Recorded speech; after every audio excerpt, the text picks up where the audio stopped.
महाभारत के प्रेमियों, मैं राम सागर शास्त्री आप लोगों के समक्ष रखने जा रहा हूं महाभारत की कहानी।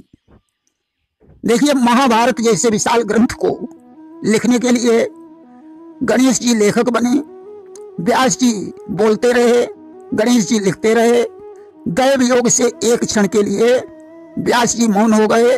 उतनी देर में गणेश जी ने गणेश पुराण की रचना कर दी कि दैवात एक क्षण ही भर को मुनिवर का मौन विधान बना, बस उसी एक क्षण के अंदर वह पूज्य गणेश पुराण बना। एक बार महाराज जन्मेजय के दरबार में व्यास जी के परम शिष्य वैशंपायन का आगमन हुआ। जन्मेजय ने उनसे महाभारत सुनने का आग्रह किया कि वैशंपायन से जन्मेजय एक दिवस उचारे बानी, कहो भारत की कथा सुहानी, कहो भारत की कथा सुहानी। वैशंपायन ने कहा, राजन, एक दिन की बात है, 8वां वसुवृंद वशिष्ठ जी के आश्रम पर पहुंचे। वशिष्ठ जी ने कामधेन की पुत्री नंदिनी के द्वारा उनका स्वागत सत्कार किया। वसुओं ने उस समय गाय की विशेषता देखकर उसे चुरा लिया। वशिष्ठ जी ने वसुओं को श्राप दे दिया कि तुम्हें मनुष्य रूप में पृथ्वी पर जन्म लेना पड़ेगा, जन्म लेते ही तुम्हारी मृत्यु हो जाएगी।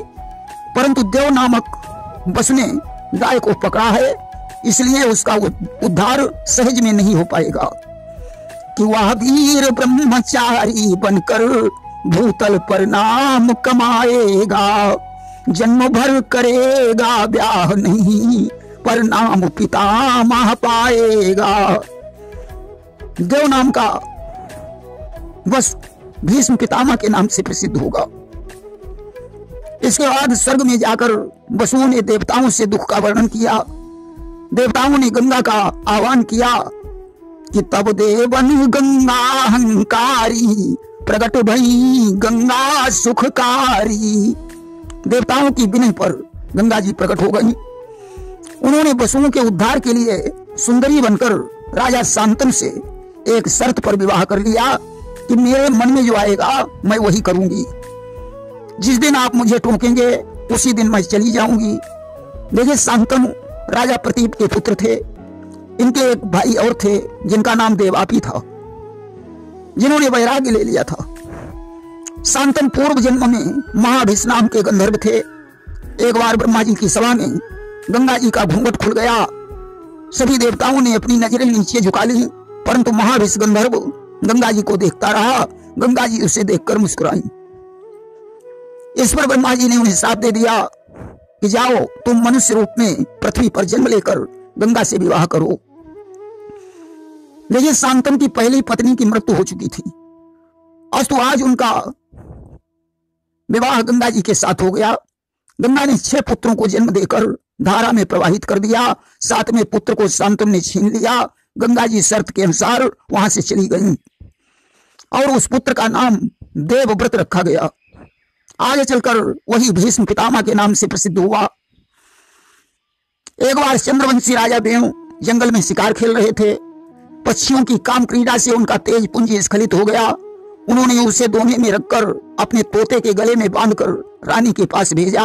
अचानक बाज ने झपेटा मारा, दोना सागर में गिर गया। उसे एक मछली निकल गई जो गर्भवती हो गई। केवट उस मछली को पकड़कर राजा दासाराम के यहाँ ले गया। चीरफाड़ होने के बाद उसके पेट से एक पुत्र और एक कन्या, 2 संतानें प्रकट हुई। राजा ने पुत्र को ले लिया, पुत्री केवट को दे दी, जिसका नाम मत्स्योदरी पड़ा। मत्स्योदरी नदी पर नाव चलाया करती थी। पराशर ने कोहरा प्रकट करके उसके साथ संसर्ग किया, जिससे व्यास देव की उत्पत्ति हुई। पराशर पुत्र को अपने साथ लेकर चले गए। कृष्ण द्वीप पर जन्म होने के कारण उन्हें कृष्ण द्वैपायन व्यास कहा जाता है। इधर शांतनु ने केवट से मत्स्योदरी का हाथ मांगा। केवट ने कहा, इसका पुत्र ही युवराज बनेगा। तब शांतनु ने देवव्रत से पूछा।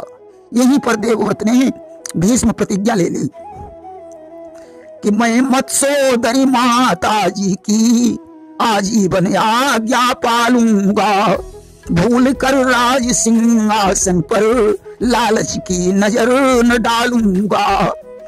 मैं आजीवन कुंवारा रहूंगा। अस्तु मत्स्योदरी का विवाह शांतनु के साथ हो गया। अब योजन गंधा से उसका नाम सत्यवती पड़ गया। उसके चित्रांगद और विचित्रवीर 2 पुत्र हुए। शांतनु की मृत्यु के बाद चित्रांगद राजा बने। भीष्म पितामह ने काशी नरेश के स्वयंवर से 3 कन्याओं का हरण किया। अम्बा और अम्बालिका ने चित्रांगद और विचित्रवीर के साथ विवाह कर लिया। अम्बालिका से जब भीष्म ने विवाह नहीं किया तो वह परशुराम के आश्रम पर जाकर रोने लगी। भीष्म और परशुराम का युद्ध हुआ, परंतु वे भी उसकी सहायता नहीं कर पाए। आज तो उसने चिता बनाकर तैयार की और बदले की भावना से जलकर भस्म हो गई। राजा द्रुपद के यहां शिखंडी बनकर उसने जन्म लिया। एक दिन भीष्म बिलर राज्य पर चढ़ गए और उनकी पुत्री बिलरा को लाकर चित्रांगद की दासी बना दी। एक दिन चित्रांगद को गंधर्वों ने मार डाला। राज्य का अधिकार विचित्रवीर के हाथों में आया, परंतु सत्यवती दुखी रहने लगी। भीष्म पितामह सत्यवती की सेवा करने रोज रात को जाते थे। विचित्रवीर को शंका उत्पन्न हो गई कि भीष्म पितामह का माता के साथ कोई अवैध संबंध है, परंतु सत्यता जानकर मानस पाप मिटाने के लिए वे काशी में चले गए और वहीं चिता बनाकर जल गए। अब सत्यवती ने अपने प्रथम पुत्र व्यास जी को याद किया और वंश चलाने का आग्रह किया। व्यास जी ने बहुओं को निवस्त्र आने के लिए कहा। अम्बा ने आंख पर पट्टी बांधी। अम्बालिका ने मर्म स्थान को मिट्टी से ढका। बिलरा निवस्त्र होकर आई। अस्तु अम्बा से अंधे धृतराष्ट्र और अंबिका से पांडु रोगी पांडु उत्पन्न हुए तथा बिलरा से विदुर का जन्म हुआ। गांधार देश के राजा की पुत्री गांधारी, जिसने शिव से 100 पुत्रों और 1 कन्या का वरदान मांगा था, उसके साथ धृतराष्ट्र का विवाह हो गया।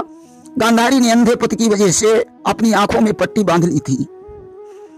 राजा सूरसेन के मित्र कुंती भोज ने उनकी पुत्री प्रथा को पुत्री के समान पाला। एक दिन कुंती ने दुर्वासा की सेवा की। दुर्वासा ने कुंती को आकर्षण मंत्र प्रदान किया। कुंती ने दुर्वासा के जाने के बाद उस मंत्र को आजमाया। भगवान सूर्य का आवाहन करने से सूर्यदेव आ गए। अस्त उनकी दृष्टि मात्र से कुंती गर्भवती हो गई और कुंवारेपन में ही उसके कर्ण का जन्म हुआ। कुंती ने उस बच्चे को गंगा की धारा में बहा दिया। वहीं दुर्योधन का सारथी अधिरथ उसे उठा लाया। उसने वह पुत्र अपनी पत्नी राधा को दे दिया, जिससे कर्ण सूत पुत्र कहलाए। बड़े होने पर कर्ण ने ब्राह्मण बनकर परशुराम से धनुर्वेद सीखा। पता चलने पर उन्होंने 5 बाण देकर कर्ण को वापस कर दिया। अब कुंती का स्वयंवर हुआ। उसने पांडु को अपना पति स्वीकार किया। मद्र देश के राजा की पुत्री माद्री के साथ पांडु का दूसरा विवाह हो गया।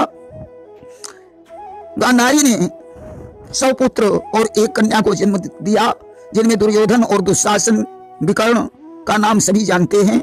दुस्सला नाम की 1 कन्या हुई, जिसका विवाह जयद्रथ के साथ हुआ था। धृतराष्ट्र अंधे थे, अतः शासन का भार पांडु के ऊपर रहा।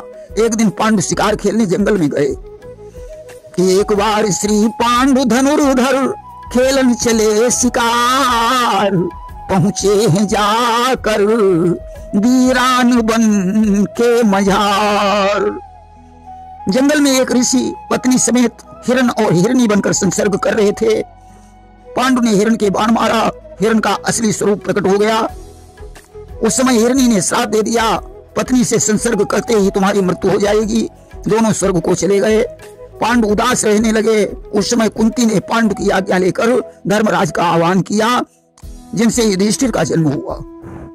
पवन से भीम, इंद्र से अर्जुन, अश्विनी कुमारों के आवाहन से नकुल और सहदेव का जन्म हुआ, जो माद्री के पुत्र कहे जाते हैं। एक रोज पांडु ने माद्री से संसर्ग करना चाहा, अस्तु उनकी मृत्यु हो गई।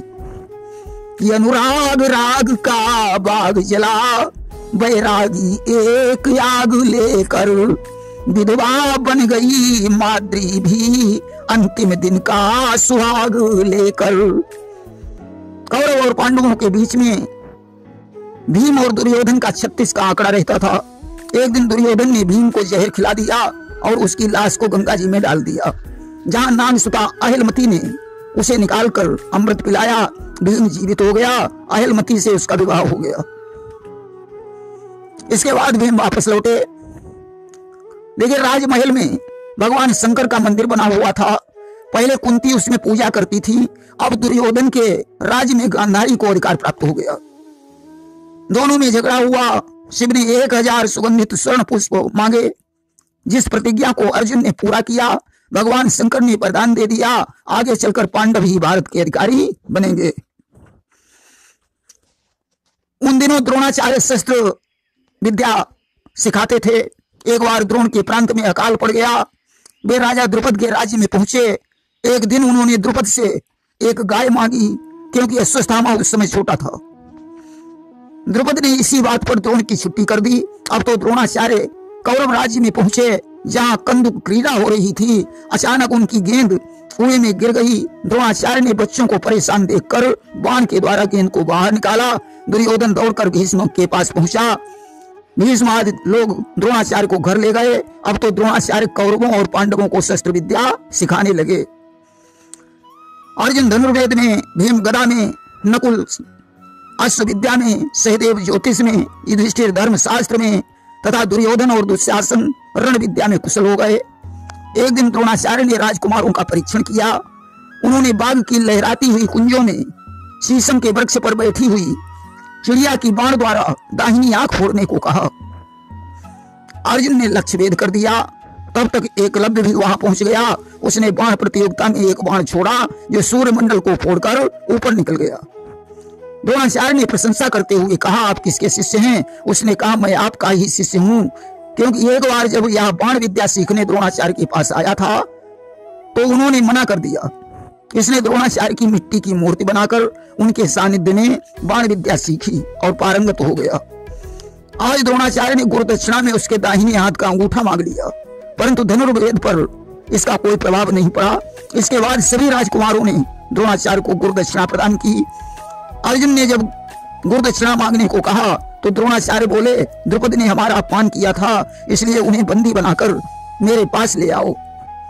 अर्जुन बंदी बनाकर ले आए। द्रोणाचार्य ने द्रुपद से कहा, राजन, हमेशा याद रखो, जीवन में सभी दिन समान नहीं होते हैं। कि दिन के बाद रात होती है, रात गए दिन जान न होते, सब दिन एक समान न होते, सब दिन एक समान। द्रुपद को बंदी मुक्त कर दिया। द्रुपद द्रोणाचार्य को प्रणाम करके चले गए। इसके बाद दुर्योधन कर्ण धृतराष्ट्र ने सलाह करके नगर के बाहर विश्वकर्मा द्वारा लाक्षागृह का निर्माण करवाया। विदुर जी ने उसमें एक सुरंग का निर्माण करवा दिया। कुंती समेत 5 पांडव उस भवन में ठहरे। दुर्योधन ने रात में लाक्षागृह में आग लगवा दी। पांडव सुरंग के जरिए बाहर निकल गए। अब तो सारी जनता पांडव के विनाश होने के दुख से दुखी हो गई। उधर पांडव एक वन में पहुंचे। उस वन में हिडम्ब नामक एक निशाचर रहता था, जिसकी बहन का नाम हिडम्बिनी था। हिडम्बिनी ने भीम से विवाह कर लिया और भीम ने हिडम्ब को मार डाला। हिडम्बिनी के द्वारा एक पुत्र का जन्म हुआ, जिसका नाम घटोत्कच था। हिडम्बिनी घटोत्कच को लेकर चली गई। अब पांडवों को व्यास जी ने एक चक्रपुर में भेज दिया। वहां जंगल में एक किरमीर रहता था, जो रोजाना एक प्राणी को मार डालता था। पांडवगण एक ब्राह्मण के घर में ठहरे हुए थे। ब्राह्मणी का ही आज नंबर था। कुंती ने भीम को भेज दिया। भीम द्वारा किरमीर मारा गया। इसके बाद 5 पांडव द्रौपदी के स्वयंवर में पहुंचे। वहां अर्जुन ने लक्ष्य भेद कर दिया और द्रौपदी से विवाह कर लिया। वापस लौटे, दरवाजा खटखटाया तो कुंती ने कहा, पुत्रों, आज की भिक्षा में भिक्षा बराबर बराबर बांट लो। इस प्रकार द्रौपदी 5 पतियों की रानी बन गई। नारद ने एक पांडव के लिए 72 दिन का समय निश्चित कर दिया। इस नियम का उल्लंघन करने पर 12 वर्ष के वनवास का प्रावधान बनाया। एक दिन एक ब्राह्मण के यहाँ चोरी हुई। उसने अर्जुन को पुकारा। अर्जुन धनुष्वाण लेने द्रौपदी के महलों में चले गए। चोर को मारकर धन लौटाया और जंगल को चले गए। उन्होंने मणिपुर में चित्रांगदा से विवाह किया। इसके बाद पाताल लोक में जाकर नागसुता से विवाह किया और द्वारावती में पहुंचे, जहां भगवान कृष्ण की बहन सुभद्रा के साथ उनका विवाह हो गया। एक बार भगवान कृष्ण धर्मराज के सहित बैठे हुए थे। अग्निदेव ब्राह्मण बनकर उनकी शरण में पहुंचे। उन्होंने कहा, मरुत भूप ने इतना विशाल यज्ञ किया है कि मैं गर्मी सहन नहीं कर पा रहा हूँ, आज तो मुझे कदली वन में पहुंचा दीजिए। अर्जुन कृष्ण अग्नि को लेकर कदली वन में पहुंचे। अब तो कदली वन में आग लग गई। रखवाले इंद्र के पास पहुंचे। इंद्र ने घनघोर वर्षा की, परंतु कोई परिणाम नहीं निकला। मैदानव कदली वन में ही रहता था। भगवान ने उसके प्राणों की रक्षा की। अर्जुन ने नागिन को मार डाला। उसका पुत्र अश्वसेन चंचुक सर बनकर कर्ण के तर्कस में रहने लगा। अग्निदेव ने प्रसन्न होकर उन्हें एक दिव्य रथ प्रदान किया। देखिए, एक बार नारद ने भगवान कृष्ण को गंधराज का फूल दिया।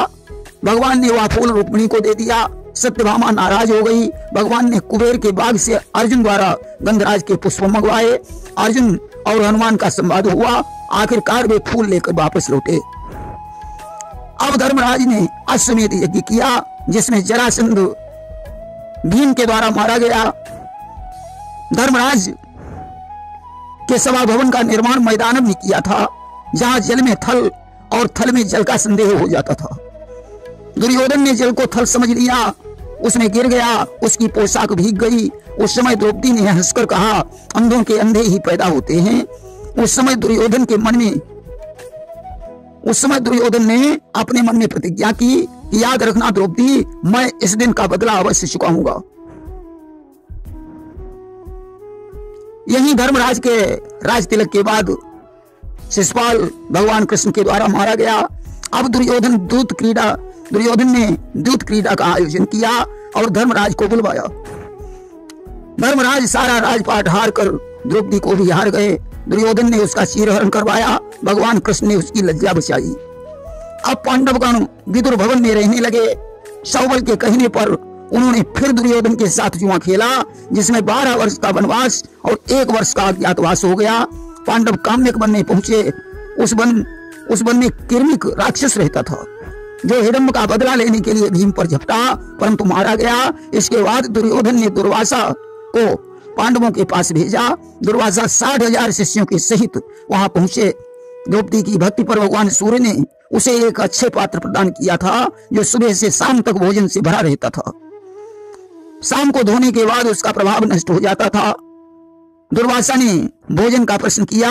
अच्छे पात्र खाली था। उसने कृष्ण का ध्यान किया। कृष्ण ने अच्छे पात्र में लगे हुए एक तिनके को खा लिया। पात्र भोजन से भर गया। दुर्वासा 60,000 शिष्यों के सहित भोजन करके वहां से चले गए। एक बार सहदेव सरोवर पर पानी भरने गए। अचानक एक ग्राह ने नकुल से प्रश्न पूछा।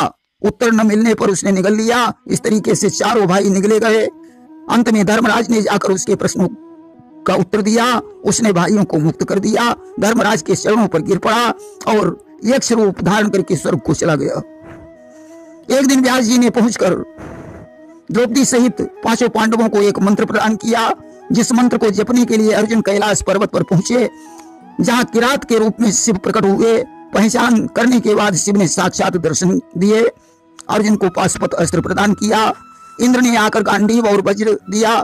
काल ने काल दंड दिया। वरुण ने वरुणास्त्र दिया। इंद्र ने नांदी रथ देकर अर्जुन को साथ में लिया और इंद्रलोक को चले गए, जहां उर्वशी ने अर्जुन को ब्रह्मनला होने का शाप दे दिया। इधर पांडव अर्जुन के लिए चिंतित थे। कपिल मुनि के द्वारा पता चला कि वे इंद्रलोक में हैं। धर्मराज अब बद्रिका धाम में पहुंचे। वहां एक दिन सरोवर में गंधराज पुष्प को देखकर द्रौपदी ने भीम को फूल लेने भेजा। जहां कुबेर के बगीचे में हनुमान और भीम का संवाद हुआ। फूल लेकर भीम वापस लौटे। उधर अर्जुन भी इंद्रलोक से वापस लौट आए। सजनों, एक दिन दुर्योधन को चित्ररथ गंधर्व पकड़ ले गया। अर्जुन उसे छुड़ा ले आए। एक दिन द्रौपदी सरोवर पर स्नान करने गई। जयद्रथ ने उसका हरण कर लिया, किंतु अर्जुन ने उसे बंदी बनाया। धर्मराज ने उसे छुड़ा दिया। सजनों, अब व्यास जी की आज्ञा से 13वां वर्ष व्यतीत करने के लिए उन्होंने विराटपुर को प्रस्थान किया। सनी वृक्ष पर हथियार टांग कर भेष बदलकर वे राजा विराट के यहाँ पहुंचे। युधिष्ठिर, कंक, भीम रसोईया, अर्जुन बृहन्नला, नकुल अश्वपाल और सहदेव सैन्य गुप्त ग्वाले बने। वहीं द्रौपदी सैरेंद्री बनकर ठहर गई। राजा विराट के साले कीचक ने द्रौपदी पर आंख उठाई, भीम के द्वारा मारा गया। इसके बाद कीचक के 100 भाइयों को भीम ने मारा। अब दुर्योधन ने विराटपुर पर चढ़ाई कर दी। कर्ण ने गायों के पैरों में कीड़े उत्पन्न कर दिए, जिससे मिथुनी गाय ने कर्ण को श्राप दे दिया कि जई से अचल कीन तनु मोरा, और भारत मां अटकई रथ तोरा।